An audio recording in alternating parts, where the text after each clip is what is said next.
தலைசிறந்த பேச்சாளர், எழுத்தாளர், கல்வியாளர், மொழிபெயர்ப்பாளர், பணி நிறைவு பேராசிரியர் என பல அடையாளங்களை கொண்டவர். உலகம் முழுக்க பல்வேறு நாடுகளுக்கு சென்று தாய்மை உணர்வுடன் கூடிய மனதுக்கு இணக்கமான உரைகளை நிகழ்த்தி வருபவர் டாக்டர் ஜெயந்தஸ்ரீ பாலகிருஷ்ணன் அவர்கள். கனவுகளுக்கு கனம் அதிகம், கனவுகளுக்கு அஸ்திவாரம் இருக்கு, கனவுகளுக்கு பின்னால செயல் திட்டம் இருக்கு. குழந்தை கெட்ட வார்த்தை பேசாது, கேட்ட வார்த்தை தான் பேசும்.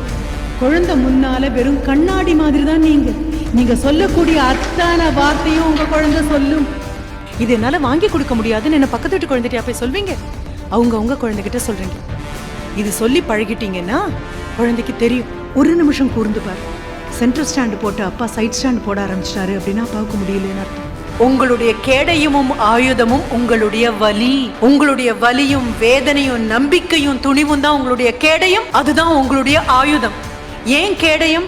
எங்கிருந்து வார்த்தைகள் மோசமா வருதோ, எப்பெல்லாம் மனசு தளர்வடைதோ அப்பெல்லாம் உங்க கேடயம் உங்க கையிலேயே இருக்கு. அடுத்தவர்கள் தளர்ந்து விழும்பொழுது அவங்களை ஊக்கப்படுத்தி எழுப்புறதுக்கான ஆயுதமும் உங்க கையில இருக்கு. இவர் இந்த வாரம் நமது ஊருக்கு வருகிறார், நம்மிடையே உரையாற்றுகிறார். ஆம், வருகிற ஆகஸ்ட் 15 சுதந்திர தினத்தன்று மதியம் மிகச்சரியாக 3 மணிக்கு கேடில் விழுச்செல்வம் கல்வி எனும் தலைப்பில் நமது வெள்ளோடு விவேகானந்தா மெட்ரிக் மேல்நிலைப் பள்ளியில் சிறப்புரையாற்றுகிறார். மாணவர்களின் அறிவு பசியை தூண்டப் போகிறார். மற்றவர்களின் செவிகளுக்கும் விருந்தளிக்க உள்ளார். பங்கேற்று பயன்பெற அனைவரையும் அன்புடன் அழைக்கின்றோம்.